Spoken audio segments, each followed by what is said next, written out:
आइए सुनते हैं करवा चौथ की पावन कथा। बहुत समय पहले की बात है। एक साहूकार के 7 बेटे और उनकी एक बहन करवा थी। सातों भाई अपनी बहन से बहुत प्यार करते थे, यहाँ तक कि वे पहले उसे खाना खिलाते और बाद में स्वयं खाते थे। एक बार उनकी बहन ससुराल से मायके आई हुई थी। शाम को भाई जब अपना व्यापार व्यवसाय बंद कर घर आए तो देखा उनकी बहन बहुत व्याकुल थी।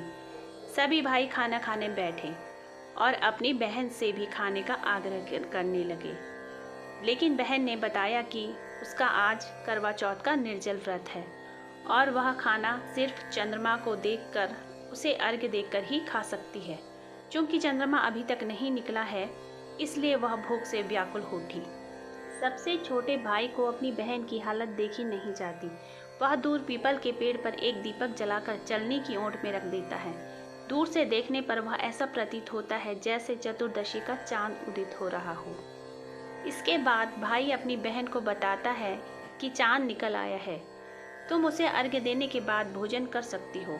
बहन खुशी के मारे सीढ़ियों पर चढ़कर चांद को देखती है, उसे अर्घ्य देकर खाना खाने बैठ जाती है। वह पहला टुकड़ा मुंह में डालती है तो उसे छींक आ जाती है। दूसरा टुकड़ा डालते ही उसमें बाल निकल आता है और जैसे ही तीसरा टुकड़ा मुंह में डालने की कोशिश करती है तो उसके पति की मृत्यु का समाचार उसे मिलता है। वह बौखला जाती है। उसकी भाभी उसे सच्चाई से अवगत कराती है कि उसके साथ ऐसा क्यों हुआ। करवा चौथ का व्रत गलत तरीके से टूटने के कारण देवता उससे नाराज हो गए हैं और उन्होंने ही ऐसा किया है। सच्चाई जानने के बाद करवा निश्चय करती है कि वह अपने पति का अंतिम संस्कार नहीं होने देगी और अपने सतीत्व से उन्हें पुनर्जीवन दिलाकर रहेगी। वह पूरे 1 साल तक अपने पति के शव के पास बैठी रहती है, उसकी देखभाल करती है।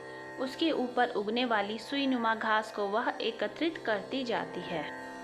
1 साल बाद फिर करवा चौथ का दिन आता है।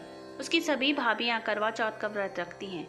जब भाभियां उससे आशीर्वाद लेने आती हैं तो वह प्रत्येक भाभी से यम सुई ले लो, पिया सुई दे दो, मुझे भी अपनी जैसी सुहागिन बना दो, ऐसा आग्रह करती है। लेकिन हर बार भाभी उसे अगली भाभी से आग्रह करने का कहकर चली जाती है। इस प्रकार जब 6ठे नंबर की भाभी आती है तो करवा उससे भी यही बात दोहराती है।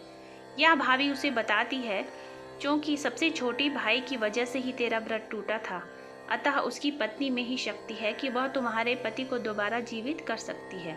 इसलिए वह जब आए तो तुम उसे पकड़ लेना और जब तक वह तुम्हारे पति को जिंदा न कर दे उसे नहीं छोड़ना।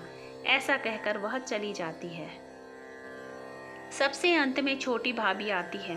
करवा उनसे भी सुहागिन बनने का आग्रह करती है, लेकिन वह टालम टोली करने लगती है। इसे देखकर करवा उन्हें जोर से पकड़ लेती है और अपने सुहाग को जिंदा करने के लिए कहती है।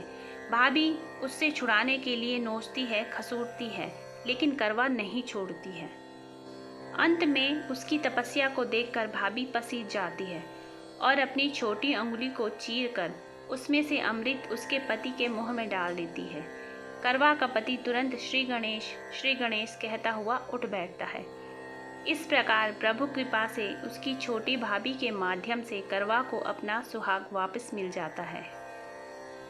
हे श्री गणेश, माँ गौरी, जिस प्रकार करवा को चिर सुहागन का वरदान आपसे मिला है, वैसा ही सब सुहागिनों को मिले।